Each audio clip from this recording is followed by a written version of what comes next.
Good day, good morning. For today's video nga, mali. For today's video nga pala is papakita ko yung Rhode Island Red chicken na sa backyard farm sa amin. Malit lang, konti lang yun. Nasa 90 piraso siguro lahat or 100. Hindi ko alam. Basta yun, dumami na talaga sila. Titingnan natin. Yun pala yung tatay ko. Namimili kung saan ang kakatayin. Ayun. Nakakuha na. Malaki-laki din. Nasa 3 months old yan. Hugasan muna natin bago natin lagyan ng mainit para sa pagtanggal ng kanyang mga balahibo.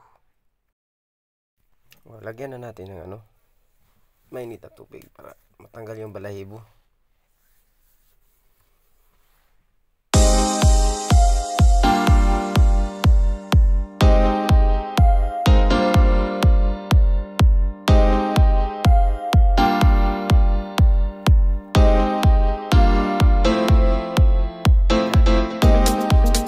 Sa apoy para masunog yung mga maliliit na balahibo para hindi natin masama kain.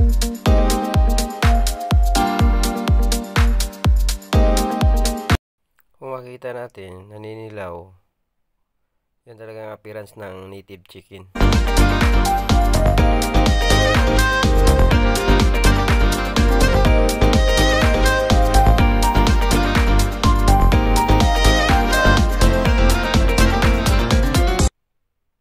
Tingnan yung maigi. Yung karne niya is pa rin. Wala pa rin pinag-iba. Manilaw-nilaw, mamula-mula, at saka yung kulay ng karne, parehas lang talaga. Ayan. Tingnan nyo.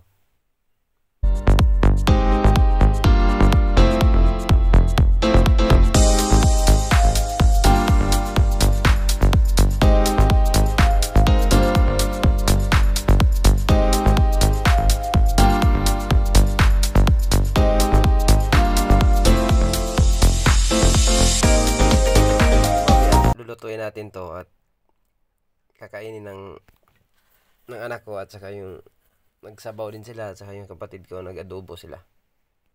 Magkahiwalay sila nagluto eh. Yung sabaw ko naman, yung biyanan ko at saka asawa ko doon nagluto. Ito kasi ako sa Japan, kaya hanggang tingin lang ako, edit ng video. Yun lang talaga ang magawa ko. Tingin lang. Pag uwi ko, ako na naman. So, abangan natin yung luto nila para malaman natin kung anong mga feedback nila. Kung masarap ba ang lasa ng Rhode Island Red kaysa native or parehas lang ba.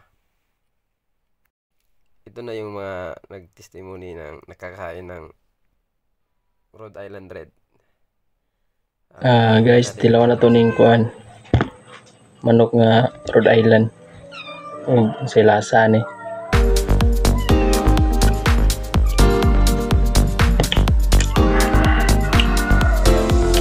Dami mong gabi ang lasa, mura gabi sa ulam. Native chicken. Okay kaya ang karne.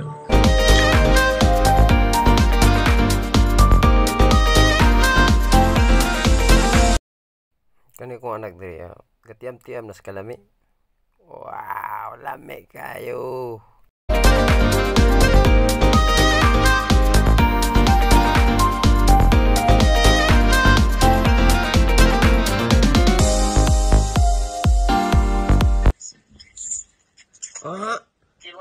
Grabe mo kaon og fried chicken nga Rhode Island.